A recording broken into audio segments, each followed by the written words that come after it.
जय हिंद दोस्तों, उम्मीद करता हूँ आप सब बहुत अच्छे होंगे। आप सबका फिर से स्वागत है हमारी इस महाकुंभ सीरीज के दूसरे एपिसोड में। पहले एपिसोड में हमने डिस्कस किया था महाकुंभ के इतिहास के बारे में, कैसे महाकुंभ की शुरुआत हुई, क्यों ये महाकुंभ का स्नान दुनिया का सबसे पवित्र स्नान माना जाता है। और आज हम फिर से आपके सामने हैं इस पूरी सीरीज के दूसरे एपिसोड को लेकर के, जिसमें हम सेंट्रल गवर्नमेंट और स्टेट गवर्नमेंट की तैयारियों को लेकर के बात करने जा रहे हैं।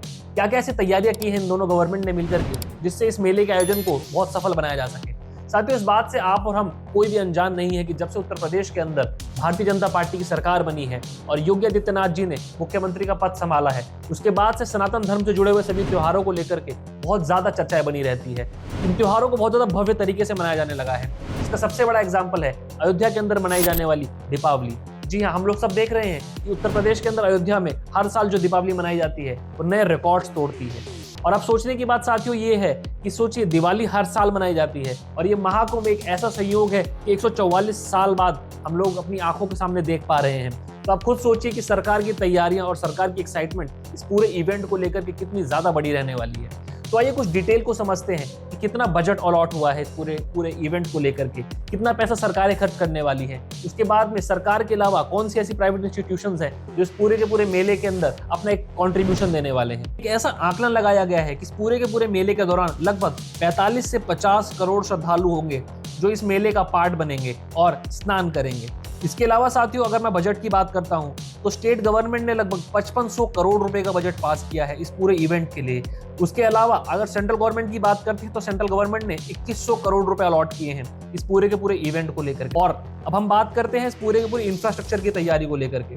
तो साथियों, यहाँ पर लगभग 1,60,000 टेंट्स लगाए गए हैं, जिसके अंदर हर तरीके का टेंट है। मतलब आप समझ लीजिए, एक छोटे टेंट से लेकर के बड़े टेंट, लगभग हर टेंट शामिल है, जिससे श्रद्धालुओं के रुकने की व्यवस्था को थोड़ा सा सुगम बनाया जा सके। इसके अलावा 30 पैंटून ब्रिजेस बनाए गए हैं, यानी कि ये वो ब्रिजेस हैं जो नदी के घाटों को पार करने में लोगों की मदद करते हैं। इसके अलावा साथियों, इस पूरे के पूरे संगम नदी के आसपास में लगभग 400 किलोमीटर का एक टेम्पररी रोड बनाया गया है, जिससे कि कनेक्टिविटी बहुत स्मूथ बनी रहे। इसके अलावा साथियों, लगभग 67,000 स्ट्रीट लाइट्स इंस्टॉल की गई हैं इस पूरे मेले के आसपास के इलाके में, ताकि यहाँ पर किसी भी तरीके की कोई परेशानी किसी भी श्रद्धालु को ना हो। और अगर हम बात करते हैं तो स्ट्रीट लाइट्स की, तो जाहिर सी बात है इन लाइट्स के लिए हमको पावर सप्लाई भी चाहिए, जिसके लिए गवर्नमेंट ने 2 पावर सब स्टेशन इंस्टॉल किए हैं अलग से सिर्फ इस मेले के लिए, और लगभग 66 नए ट्रांसफार्मर इंस्टॉल किए गए हैं।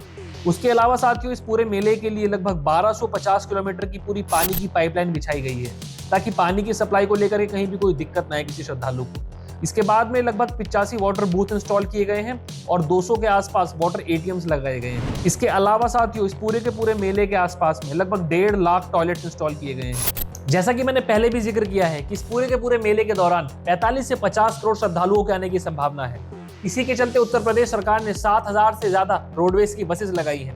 ये सारी की सारी बसेस उत्तर प्रदेश के हर जिले को महाकुंभ से जोड़ेंगी। सिर्फ इतना ही नहीं, 7 बस स्टेशन बनाए गए हैं।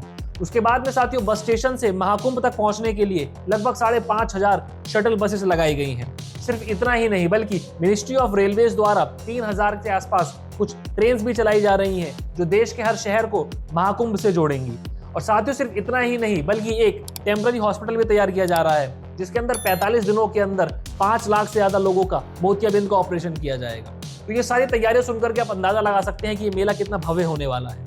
ये बात रही सिर्फ सरकारी तैयारियों की। इसके बाद हम बात करेंगे प्राइवेट इंस्टीट्यूशंस की, जो देश के हमारे बहुत बड़े बड़े बिजनेसमैन हैं, जैसे कि Adani group, Reliance group, Tata group. इन लोगों ने भी खूब बढ़ चढ़ के इस पूरे मेले को भव्य बनाने के लिए बहुत बड़े स्केल पे कंट्रीब्यूशन दिया है। तो साथियों, 8100 करोड़ रुपए का बजट अलॉट किया गया है इस पूरे के पूरे मेले के आयोजन के लिए। और हम लोग देख पा रहे हैं इस मेले का आयोजन इतना भव्य हो रहा है, इसकी चर्चा पूरे विश्व में की जा रही है।